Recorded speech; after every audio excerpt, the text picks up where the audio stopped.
Good afternoon and welcome to Carnegie for our informational meeting of the Sioux Falls City Council on Tuesday, May 20th. And welcome to everybody here in Carnegie, anybody that might be watching on CityLink or on the internet. Thank you for your attention to what happens with our city government. It's kind of a big day for us. We had installation of our new city councilors and the two that were re-elected, so everybody's looking sharp and in their finest Sunday greeting clothes. So welcome to everybody and thank you for being here. We're going to start our meeting today with our report from Councilor Anderson Jr. on our last week Public Services Committee meeting. You ready, Kenny? No. I can hop over to UDC and we can have Councilor Alfing do that while you... We'll do that. We met on the 15th of May out at the CCOG office. A number of agenda items were there that we visited about. We approved we had a final draft of the UPWP, Unified Planning Work Program, and our budget for 2015 is going to be 89.5% federal, and then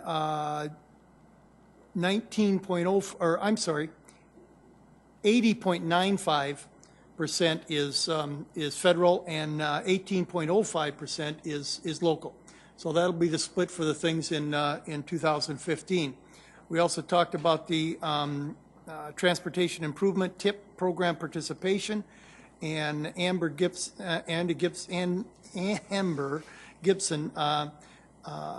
gave us a well, I'm going to go back to the planning unified planning program. There were three other planning areas that they're going to work on this year. One is performance-based planning. The second one is cooperate with other MPOs to try and get things done a little bit quicker, easier, and cheaper. And then to identify gaps in the connectivity of the essential services work activities. So in other words, they can get something done more efficiently, and if one's doing it better than the other, they're going to work with other people on it to do that.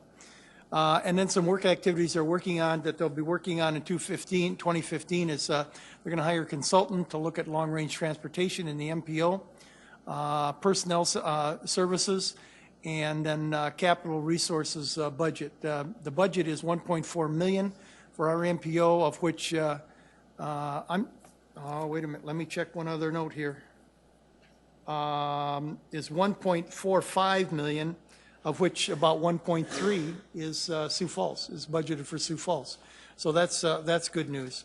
Then we're gonna, we also talked about the Transportation Improvement Program, TIP, and we're making progress along those lines. And then, well, I can go into much more detail on this. I don't know how much you want me to go into, but Transportation Improvement Program, they're updating a 7-step process for okaying of plans. In other words, they go through 7 steps. If they come up with an idea, we want to do an interchange. Let's just say we were doing Louise and 41st. There would be a 7-step program that they would go through, starting with the state, almost ending or looking at a number of times that there's public input, et cetera, before they came to final approval on that. And so they set the stage and know how they're going to do that. And then we talked also about operations plan, the MPO operations plan, and this is just housekeeping for the most part. Putting together all the letters that we have for the committees, the CAT, the TAC, the UDC, the South Dakota Department of Transportation, et cetera. But on the UDC now, we're going to have 4 city council members. That's more. We had 3 before. The TIP is going to be federally funded. Are with the federally funded. UPWP will include a year-end report now, which it didn't before. And the TIP has added state-funded projects to it, so we have some say in what's going on there. Number 6 on our agenda had to do with, if I can get this turned, had to do with our FTA Section 5310 funding. We're going to get, I believe it's 215,000 that's going to be available next year. And the state asked us to put together a program so that we could have a little more input on a local, or a lot more input on a local level on this. And so what we've done is we've done that. We put it all together. People will be making a application to the UDC board, and so we've developed instructions on how to do it, application, and a rank and criterion for the money that is available. And this then will go to the after that is done, the UDC will pick the people who for the projects, and then it'll go to the State Department for final approval. But most of it's going to be done on a local basis, which I applaud the state for doing that, so that we do have local control on that as much as possible. And I know I'm running long, but we had a good meeting, and I want to make sure that people understood this. Transportation Improvement Program, number 7, Arn, we added $30,000 to do a little interchange deal, study and interchange in the Mitchell area.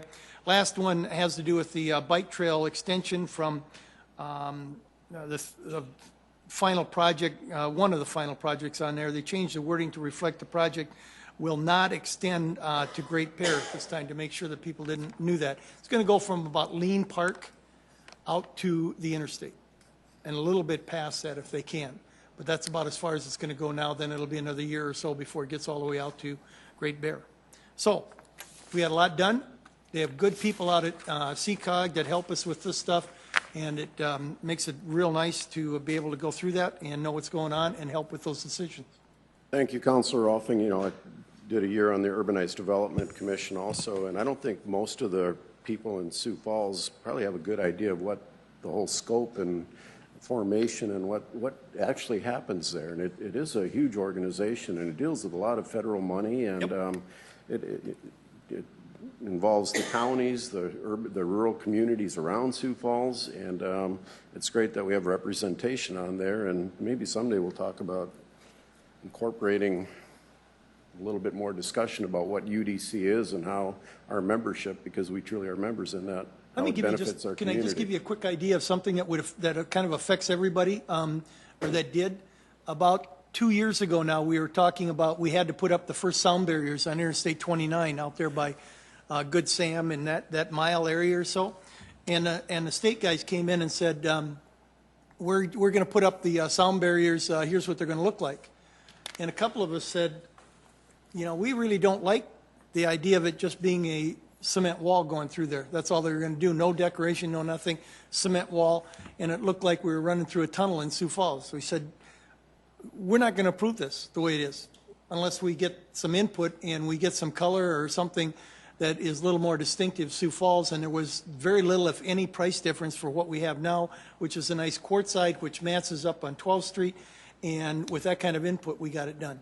That was my first thing on the UDC, and I was happy that we were able to do that. Yeah, you're right. Yep. It truly affects our community and just people driving through it. So, yep, again, thank you. You bet. Mr. Chair. Questions for Councilor Rolfing, Councilor Herpenbach? I just wanted to add to that. I spent some time on UDC as well, and you've got lots of letters flowing out, CCOG and UDC and all of those things, and we all kind of get wrapped up in it. It's basically about transportation for the public to understand.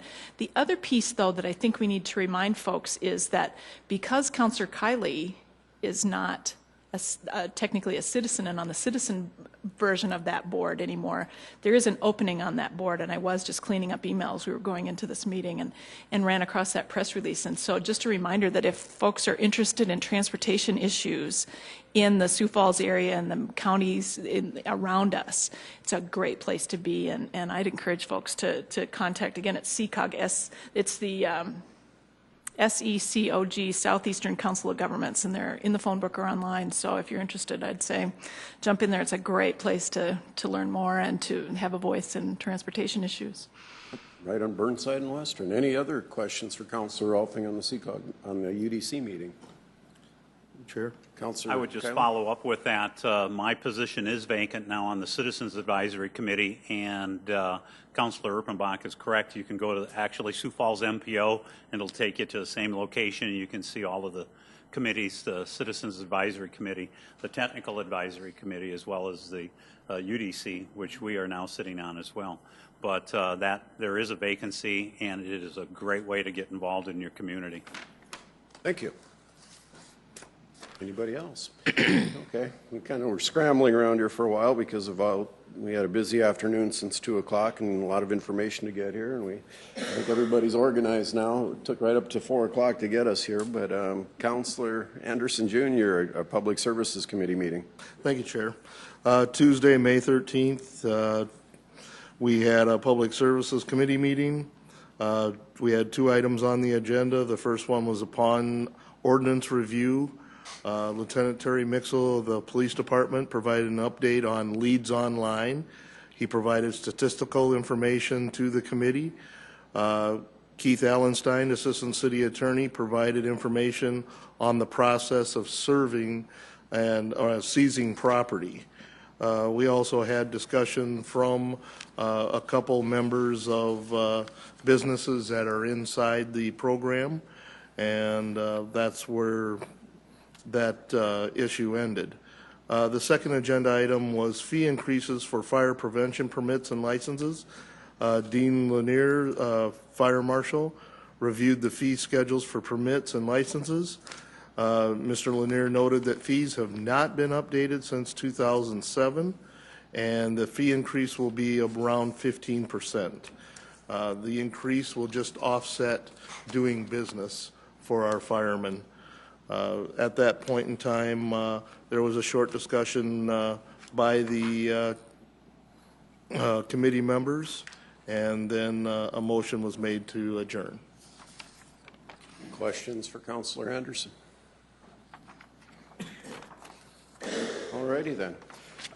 We're at the point for City Council open discussion. Any councilors have anything that they'd like to bring to the rest of the council? Councilor Jameson? Thank you. Tonight on the consent agenda, there's an item for purchasing the snow gates. A couple phone calls from people wondering about that process. Because it was a public vote, and I understood Mark Cotter would be in the House, I'd asked him to just give us a quick update about that process. How many we're buying, where we're buying them from, why we're doing it the way we're doing it, essentially. So if I could, and if there's time, have Mark Cotter come and approach the council. Right now? Sure. No. Mr. Cotter?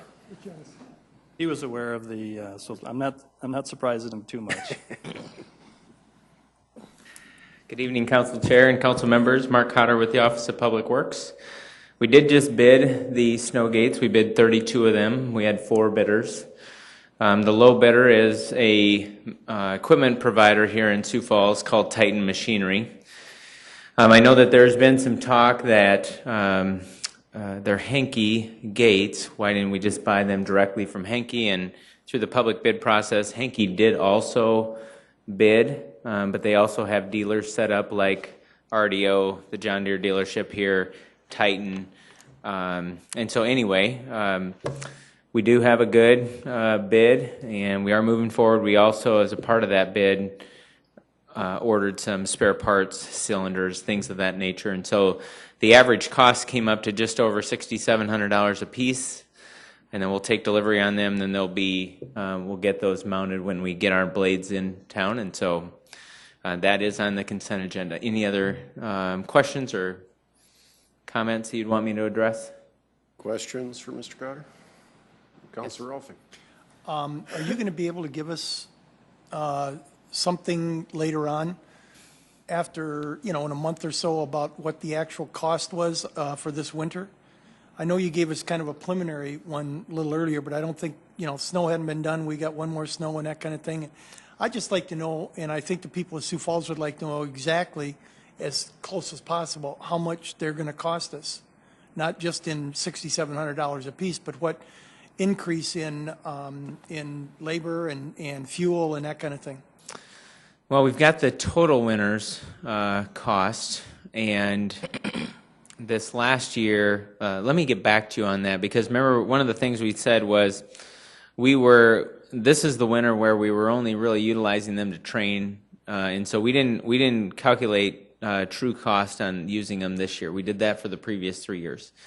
This is the year where we just used them for more training, so we didn't put the GPS responders on the motor graders and things of that nature. So I'm not going to have that kind of information for you. And we did have 3 plowable events, so we didn't have a number of events, even though we had over 80 events to address this last year. Only 3 of them really plowed out the neighborhood. So I could give you the total snow season expense and the amount of chemicals, but I don't have an up-to-date what this winter's snowgate costs were. Okay. Okay, apologize for that. No, that's, Any other questions?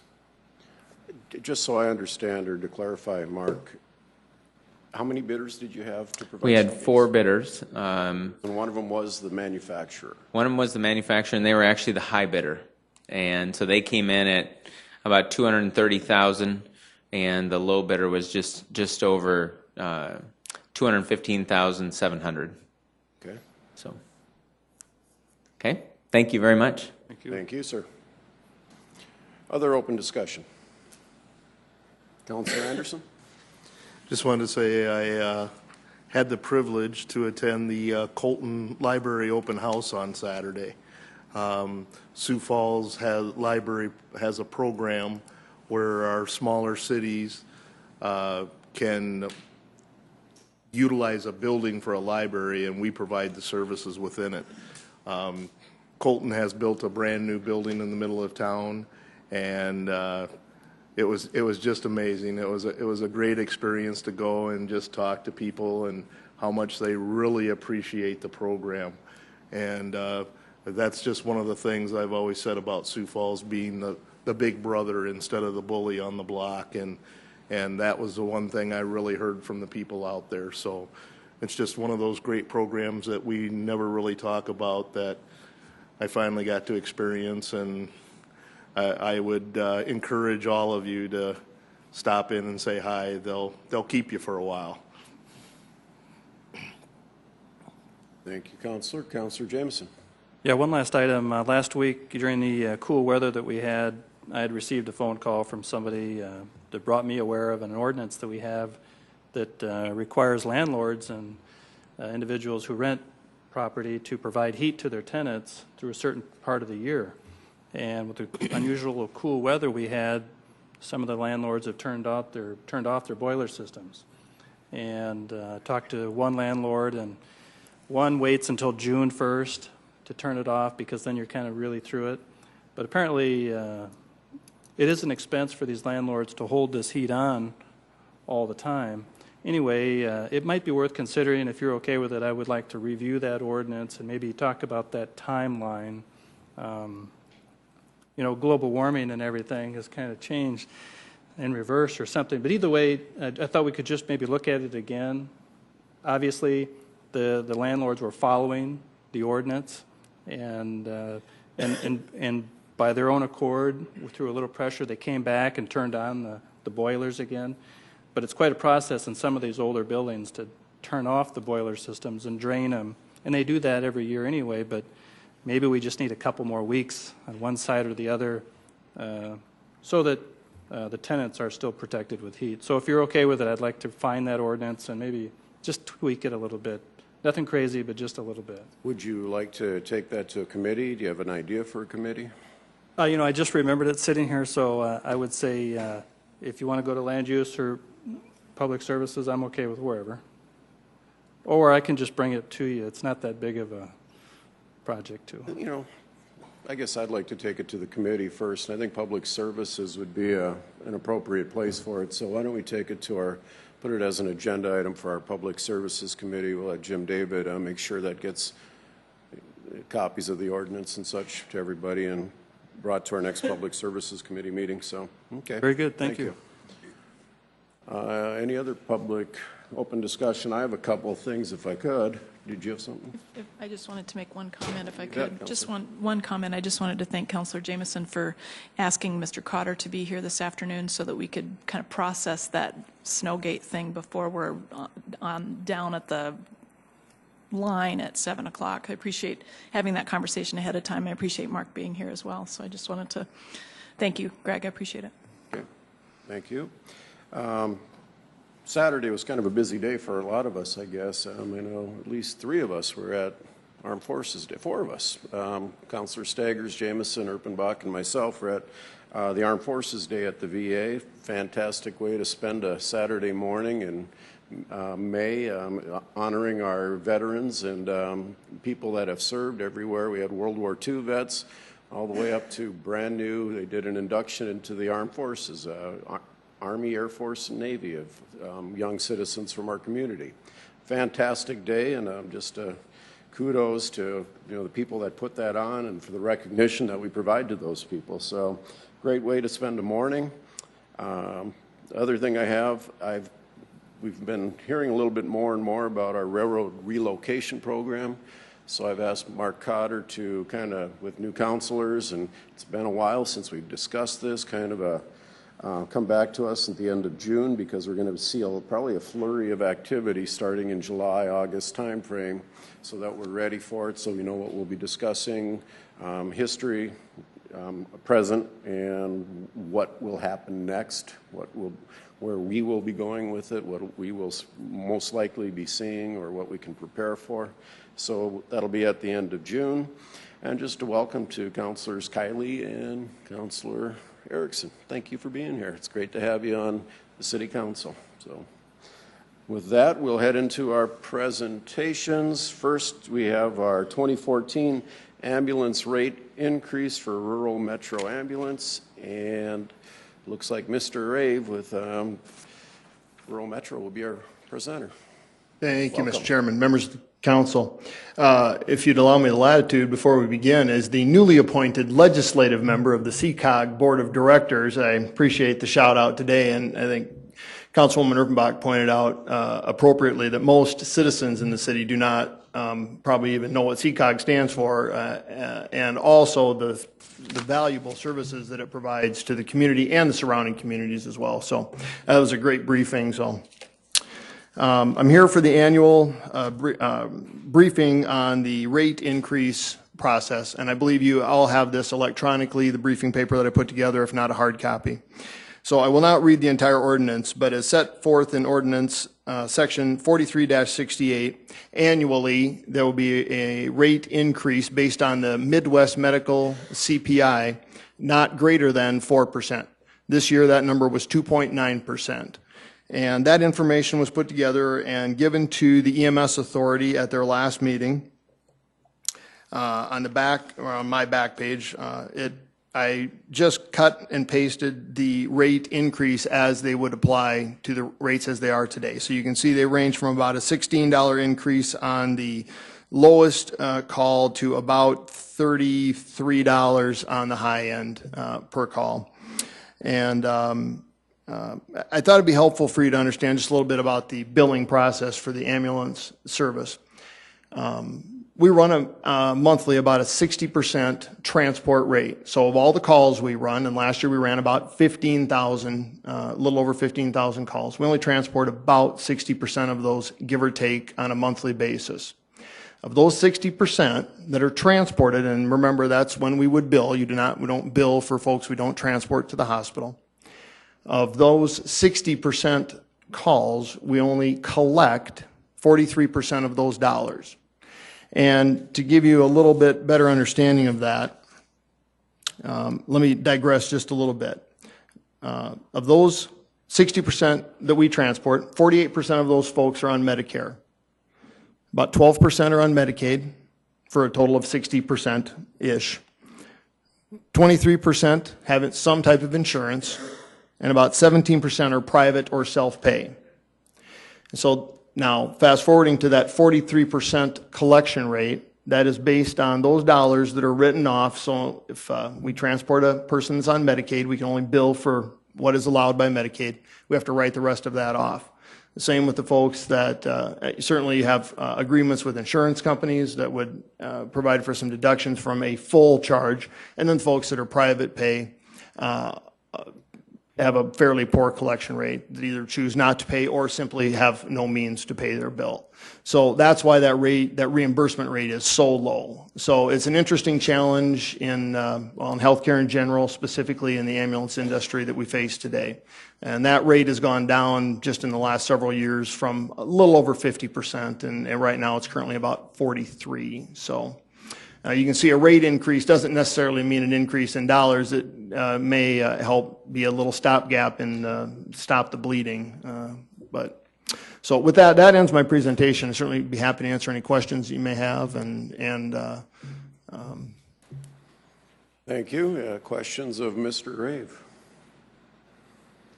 Councillor Staggers. Tim, just to clarify, our contract with Rural Metro ends this December 31st. Is that right? Or Mr. Chairman, I believe actually the contract ends May 20th or 21, about a year from now, I believe is. Oh, okay, a year is from that now. Correct? That is, I'm getting a thumbs up, so there you go. Okay, thank you. You bet. Other questions? A difficult business when you can only collect 43%. It's challenging. Yeah, definitely. So, okay. Thank you. Thank you. We have a latecomer. Very quickly, You bet. you said 60% of your calls are transports. Okay, so we got 60% that you're going to bill. And only 43% of the 60, or is it 43% of the total? 43% of the 60. 6% of the, Roughly, yeah, of the 15,000 you'd collect on them, yeah, about 25, 26%, that'd be roughly correct, yes. that's even worse than saying 43%. That sounds better the other way, so. Yeah. I just wanted to make sure I was hearing it right. Thank Yeah, you. you did, yep, thank you. Thank you, Mr. Rave. All righty. Next, we'll have Deb Gajkowski for an update on the top 10 subdivision annexation project. Deb. Hi, good afternoon. My name is Deborah Gajkowski. I'm a project manager with the City of Sioux Falls. I'm located in the planning office. I'm here to talk about the subdivision annexation project. It is a top 10 project for the City of Sioux Falls. The subdivision annexation project really came out of the comprehensive annexation program, which was done in 2011. That program looked at the land around the city and what could potentially be surrounded by the city limits by the year 2035. Annexing key growth areas is really important to have that done before the development actually occurs. The city allows the city to extend the streets and utilities at a much more efficient scale than waiting until you're right up at their door. So, and it also allows for better coordination of getting projects into the capital improvement program. Some of the services and the benefits that are provided through an annexation include you get police and fire protection, of course, street maintenance, sanitary sewer service, quality drinking water, street lights, stormwater drainage. But then it also shares the tax burden amongst all the citizens. So you have a lot of people that are right on the edge of the city that are using the services but aren't necessarily part of that tax burden or contributing to that tax burden. The urban services are provided also more economically if you're annexed, more economically than like a water district or a sanitary sewer district kind of thing. And then it provides for orderly growth and development. It's really difficult when you've got a project going on and all of a sudden you run into a land area that's not annexed and you have to work around it, or just have to come back a few years later and complete the project. So that's one of the benefits of annexation. The scope of the project not only has to do with annexing properties, it's also a way of developing a process, a sustainable business process for annexations within the city. But it also has to do with annexing these properties, but getting a sustainable process in place will allow us to move forward annexations at a more efficient level, and rather than just have them sitting back and nobody's addressing them, it'll just keep the process going. But we do have 11 properties that we're going to try to get annexed. And these properties were selected because there is development that's happening very close to them right now, and also because there's that potential for a petitioned annexation versus a city-initiated annexation, which is a forced annexation, and it's always better to do a voluntary than a forced. This particular map then shows us the properties, the 11 properties that we have included. You can see that they're pretty much every border of the city except perhaps the northwest area. Some of the criteria for annexation is laid out in the Sioux Falls Comprehensive Plan, the 2035, in the growth land management area. And what it does is it divides up the areas into tiers that are on the borders of the city. And tier 1 basically is the area where services, utility services, those types of things will be provided and have been included in the capital improvements program, which is a 5-year program. And then also these land areas are actually bordering the city. You have to be contiguous per state law to be able to annex. And then the next one shows you the map of the tiers. The blue tier is tier 1, and then the green is tier 2, and the orange is tier 3. And basically what you're looking at, blue is 5 years, green is 5 to 15 years. They'll have services out there. And then the orange is 16 to 25 years. We're expected to have services out there. So the steps to annexation include, we start off with a notification letter to the property owners. Sometimes you're talking about a single property owner. Sometimes it's an entire subdivision with several property owners. And then after the notification, we'll set up a face-to-face meeting with them and talk about it. If they're amenable to possibly annexing, they can come in and complete the application and submit that at the planning office. The planning office, of course, goes through a process of contacting entities such as counties, townships, school districts, things like that, to get input on the annexation. And then they draft the resolution, which eventually comes to the city council for your action. So just a little bit of progress that we've made on this project. Of those 11 properties, the South Cactus Heights has come before council already, and a pre-annexation agreement was approved. And then also Bentwood Place, which is at 69th and Tallgrass, that also was approved by City Council. Right now we have an application in for the Prairie Hills Covenant Church, which is at 33rd and Highway 11. So that's moving along and will be coming before council here within the next 2 or 3 months. We've held several meetings with the Prairie Meadows subdivision and had one meeting with the Bathos Edition, which is at 85th and Tallgrass, and we've met with the Hayes family at 69th and Southeastern Avenue. And right now we're in the process of contacting 3 more property owners on our list by sending out a notification letter. So the subdivision annexation project team consists of 2 project sponsors, Mike Cooper from the Planning Department and Mark Cotter from Public Works. I'm the project manager, and then we've got Chad Heavey as a project lead from Public Works and Jeff Schmidt from the Planning Office as another project lead.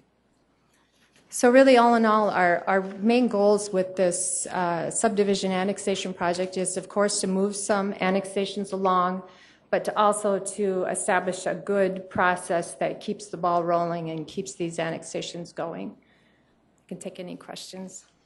Questions for Deborah, I'm sorry. Councilor Jameson. Deborah, thank you. I think it's a great idea to be out ahead of it like you are, and I agree with your approach. There are a couple places, I think, left in town, though, that have been annexed in the city for quite some time. I've got an issue that I'm dealing with one person who still has gravel or a dirt road, and I think everybody thinks of when they're annexed in, and somehow or another they didn't get the street improvements. They have city water and sewer, but somehow they didn't get the road improvements. It would be good to maybe identify all those remaining parcels, if I will. This one that I'm referring to is right near Elmwood Park off of Kiwanis. And there's just several blocks there that are still a gravel road, dirt road.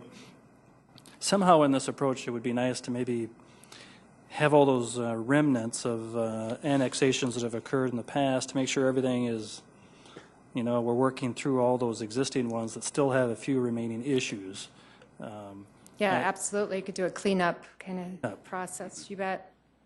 So if you could maybe somehow think of it, or I've dealt with Public Works, they're doing the best they can. They actually maintain it with, you know, a grader. Mm-hmm. It's really weird. Anyway, I just thought I'd bring that up as kind of those leftover pieces. Sure. Other questions? No. Councillor Rolfing. Just a comment. I think it's maybe important or worth noting the ordinance that we amended last or a couple weeks ago about when we do put these annexations together, how we've been able to help people with the financing of this when we do annex or when they ask to be annexed, so that it becomes much more feasible for them. Number one, and number two, it doesn't hurt as much, I guess would be a good way to put it. Makes it hopefully this is going to make this project a lot easier for everybody. So, right. And maybe for the new council members, we could just address that for a minute. We did we modified the ability to charge an interest rate on special assessments for a longer period of time, and it's kind of a tiered, stepped process, if I'm not mistaken. So, used to be set up at 5% or at 5 years, and the going rate plus 3.5% bond rate. Now it's a bond rate for 5, 10, and 20-year increments, along with only a 2% increase over the bond rate, going bond rate. So it service charge, and so it's brought it down substantially. From, you can imagine if you got a $25,000 bill to put this thing all together to get your frontage taken care of, and your street and gutter and sewer and all that kind of thing, and finance it over 20 years or 5 years, there's a lot of difference. And I think it's important to add to that, Councillor Rolfing, is it doesn't require a credit report. You don't have to go borrow money from the bank. It doesn't impact your credit rating. Just add it on your bill. We're gonna take care of it, and So, Councillor Anderson Jr. Number one, I guess I'd like to respond to Councilman Jameson's issue with the gravel road. I've spoken to several of the neighbors over there, and they do understand that, you know, that they are the ones that are going to have to vote that in, the changes that will happen in that area. And that's been for a couple of years. So we're hoping at some point in time that they will get together and make that determination how they want to change their neighborhood. Then my question to Deborah, or it might even be Mike, in the past, a lot of our annexations, we've allowed the neighborhoods to help dictate how they were going to look after they were annexed in. Old Orchard area, on the west side of town, behind north of 12th Street, behind Unclaimed Freight. A lot of these areas, and then north of town in the Norton Acres and Norton Frolic area, we didn't do a full change as far as how the residents looked, and you know, putting in sidewalks, curbs and gutter and things like that. Could you speak to the changes that we are now looking at when we annex these subdivisions in? The policy now, and I know in the past they have had made adjustments for neighborhoods and things like that, but the policy right now is to bring it up to city standards, and city standards are with street lights, curb and gutter, paved streets, all that. So that's about as much as I know about it. So I don't know if Mike has anything to offer, but that is the direction we're moving now. And that's what we're telling these neighbors when they are asking, because I know those questions have come up in the meetings. Okay, thank you. You're welcome. Thank you, Councillor Anderson. I have a question, if you don't mind. Sure. Can you bring up the map of the current priority annexation projects?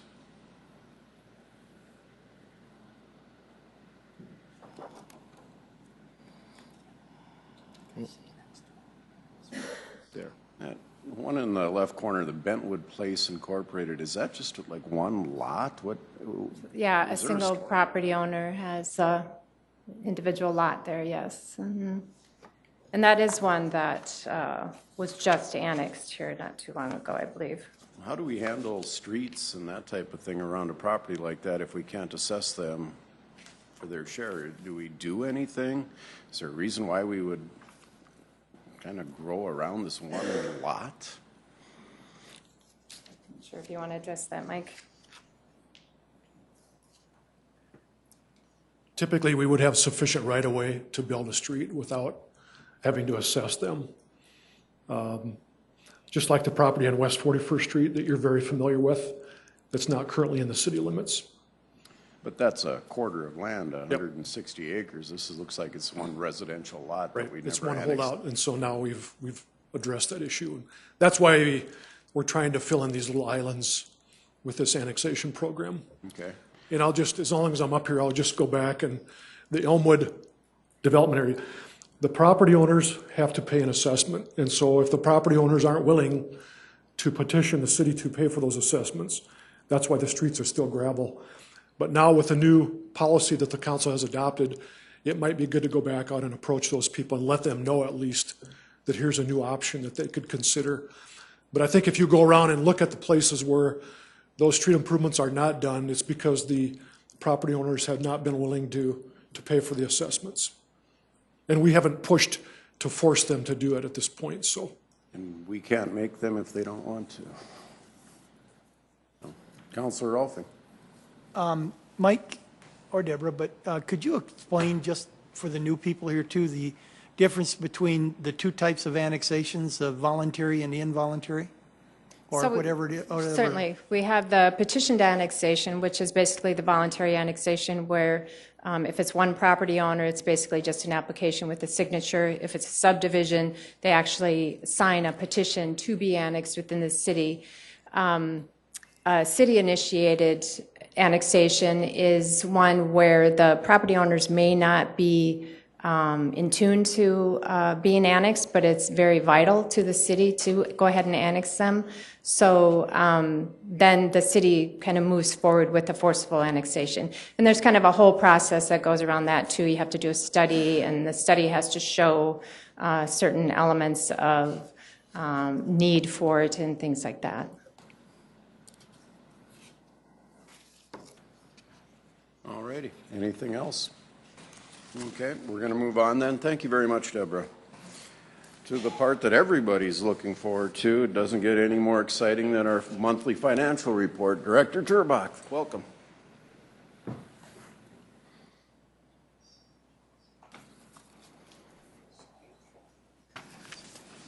Thank you. That's the nicest introduction I've had for a while. It is good to be here. I'd like to add my welcome as well to new councilors, Kylie and Erickson. It's good to see you here, and I'm looking forward to working with you folks as well as the rest of you good people on the council. This is our April financial report and update, and this presentation will cover primarily the kind of an economic overview of the local economic status. We track a number of economic indicators, primarily related to our local MSA, and so we try to get as good a handle as we can on what's happening here locally. The unemployment rate is the first thing we look at, and this graphic shows us the data for the past 2 fully completed calendar years, as well as the first 3 months of 2014 through March, which is the latest data available.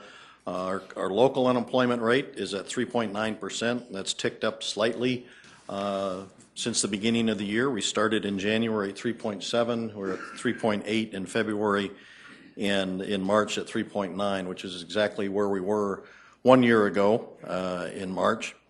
So we were at the same place, and that's certainly not a trend we want to see continue. But these are not seasonally adjusted numbers, and you can see in the past, typically earlier in the year, in the calendar year, the local rate does tend to be higher than what it is throughout the rest of the calendar year. Now we'll see if that holds true this year as we roll forward. Building permit activity, again, a very solid year going so far through the first 4 months of the year. Over $184 million of construction activity has been permitted through April. That's down from last year, although last year was really an incredible breakout year and a record-setting year. So I don't know how many folks really expected to see that kind of a year repeated. I wasn't expecting us to sustain that level of activity, but it's when we compare it to 2012, we're still looking very favorable. We're up 78% over 2012, even though we're down from a year ago. So we're still seeing a lot of building construction permit activity for the first 4 months of this year. Sales tax collection is a key indicator. Of course, it's a key source of revenue for the city. This graphic shows on a rolling 12-month basis what our growth rate has been at each month for the prior year. And through April of 2014, we're at a 7% growth rate. During the calendar year of 2014, we saw 8%, so we're down off what was really kind of at least for now anyway, appears to be a peak of 8% for through December of last year. So we're keeping a close eye on that. We have seen some softening in the growth rate in our sales tax collections through the first 4 months of the year. Certainly not something we want to continue. We're watching that very closely, and it's at this point a little bit of speculation to say that it was held back a little bit by the weather early in the year, but time will tell. I think with the level of construction activity that we're seeing and the relatively low unemployment rate that we are experiencing, I do anticipate that we'll have a solid year in our growth in sales tax, but I don't anticipate necessarily that we're going to see another 8% year this year. We did, just as a side comment, our budget for 2014 was based on a 5% growth rate. So relative to budget, we're still plugging along in a pretty good fashion. We also track the entertainment tax, which is a much narrower sales tax, applies to motel rooms, alcoholic beverages, eating out, ticketed events, that kind of thing. You can see that through April, for the past 12 months, we've been growing at 5.7%. That's exactly what we grew for 2013, so we're seeing a fair amount of stability in the rate of growth in those types of sales. So that's certainly, I think, a favorable indication to me anyway that there is stability out there in the discretionary spending. I think the general sales tax softening that we've seen probably has more to do with the less torrid growth in our construction activity and perhaps the cold weather that we had the first quarter of the year. Looking at the general fund year to date through April, the revenue and expense is a very high level graphic comparing to the prior year. You can see we're tracking right along where we did a year ago. Through April, we've recognized $28.5 million in revenue. For the first 4 months, that's 21% of what we budgeted for revenue for the year. And last year at this point, we were also at 21% of budget. So we're right in line with where we would expect to be with regard to our revenues in the general fund. And on the right-hand side, the expenses, we have expended $41.5 million year to date through the end of April. That represents 30% of our annual budget for this year. Last year at this time, we were at 28%. So we're right in there with where we have been in the past, and in your monthly update, you'll see even further going back another year, we're at 30% as well. So we're tracking very closely to where we would expect to be with our general fund spending. Just a couple more comments before I conclude my remarks and take your questions. Perhaps for the benefit of the new counselors, the Finance Office does provide a financial update on a monthly basis. It consists of this presentation as well as a fairly extensive written report. It runs some 20 pages or so of fairly detailed financial data on a lot of different aspects of city finances, from general fund budget, capital projects, debt, and the budget activity and the amendments. So it's fairly extensive. And of course, I'm here each month to take your questions on any of that information, but I certainly don't want to limit your access to me. If you do have questions at any other time, please feel free to shoot me an email, pick up the phone, call me.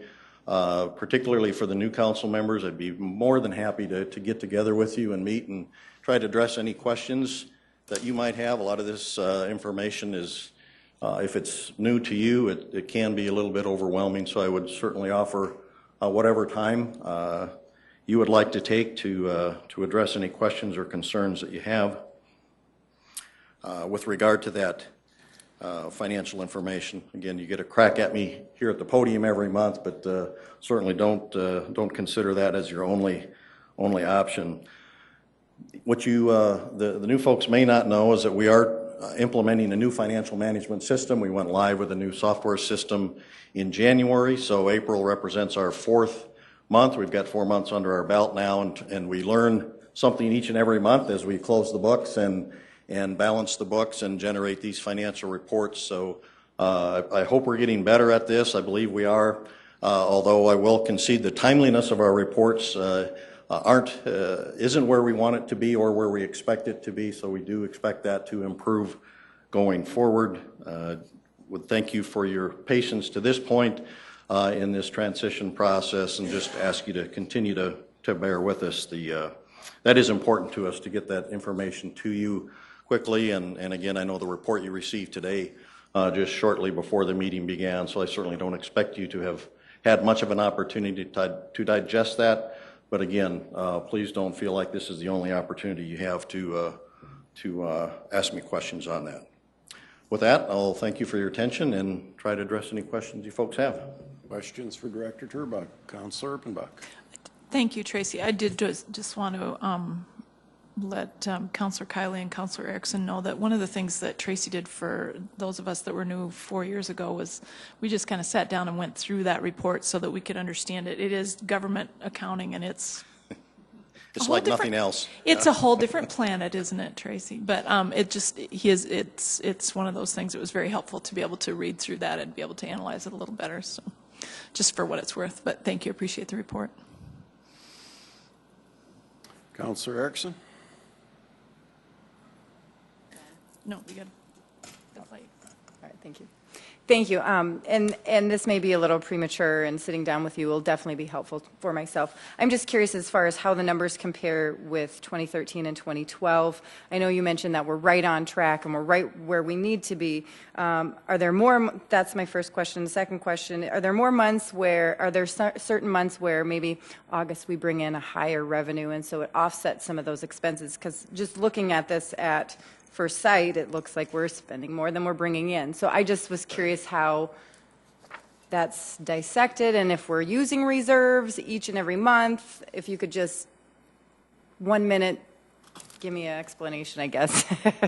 No, that's a great question, and when you have a chance to go through some of the graphics in the longer version of the report, I think some of that will become a little bit more apparent, hopefully, because there are variations throughout the year in terms of our revenue. Obviously, property taxes come in primarily 2 times a year, and so we see spike in revenue in May and November. Those are big revenue months for us. So it's very, very typical in the early months of the year for the city to spend more than what we're taking in. In May, you'll see that flip-flop around to where we will be more in line with revenues and expenses. Our expectation by the end of the year, of course, long term, we want to break even every year. We don't want to accumulate unnecessary reserves, but at the same time, we can't spend more than what we take in on an ongoing basis, or we'll eventually run out of money, and that's not a good place to be either. But throughout the year, from 1 month to the next, you can see significant variations, which through April you can see we have spent considerably more than what we've taken in. That is very, very typical, not only for this city, but I would think for most any South Dakota community as well, particularly dependent upon property tax revenues. Sales taxes are a different story. They are very, very, you don't see as nearly as significant a variation throughout the year. A lot of folks think, well, the summer months are going to be a lot higher, and they are our bigger collection months outside of the Christmas shopping season. That also has some influence, but it's not nearly as volatile as as like the property tax revenues that come in. Good question. Councilor Rolfing. Tracy, with your explanation there of not having the property tax come in until next month, is that the reason that the reserves are down? The one reserve figure that we try to keep at 25%, is that all the way down to 28.2%? Yeah, that's based on the budgeted numbers, that 28% reserve number. If we hit every budget revenue right on the mark and we spend 100% of our budget, we'll end the year at 28% reserve level. So that's strictly based on where we started the year and then what our budget for the year is. Okay. So right now, if we ran the calculation on the 32 million in reserves, we would be below that, but that will come up again for the reasons that I was just talking about in terms of the variation in revenues. Okay. Mm-hmm. If I could, on the same vein, then, the 28.2%, how does that compare to last year as a percentage? Are you aware of that? Yeah, I think last year we ended at 33%. So we do anticipate that coming down this year. And that's in the projections that we've shown you at budget time, that is the anticipation that we will get down closer to that 25% level eventually. But to date, is it about the same to date as it was last year to Through date? the first 4 months, yeah, I'd say we would be very, very close to where we were a year ago. Okay. And you know, that 28.2% is, as a percentage, is significant, but I think what most people fail to realize or maybe just forget is that our budget increases every year. So even though that percentage might stay the same, it is slowly increasing as a dollar number because just with the growth of our budget. So sometimes it'd be interesting to see over on a historical perspective, you know, not as a percentage, but as a dollar amount, what that number has been doing Right. too. Yep. And we try to include that information on some of the graphics that we show you periodically, so you get kind of both perspectives. You're right. If we the flip side of that is if we hold the dollar amount constant, that percentage will just continue to shrink as we go forward. So we've got to try to manage that in a prudent way. And over the last several years, we have added dollars to the reserve. It's stayed on a percentage basis. It really hasn't changed a lot. This past, in 2013, I think we added $600,000, which is really on a $130 million budget. That's really just a whisker. Yeah. Questions, comments from the council? Thank you very much, Yep. Tracy. Thank you. At this time, I would like to accept a motion. I need a motion to approve a proposed executive session to consult with legal counsel about proposed or pending litigation on contractual matters pursuant to SDCL 1-25-23. So moved. Rolfing. Second, Anderson. I have a motion and a second. And do we do a roll call or simple voice vote? All those in favor signify by saying aye. Aye. Opposed, same sign. Motion carries. We will enter executive session. We're going to need to clear the council chambers, and we'll begin in a few minutes.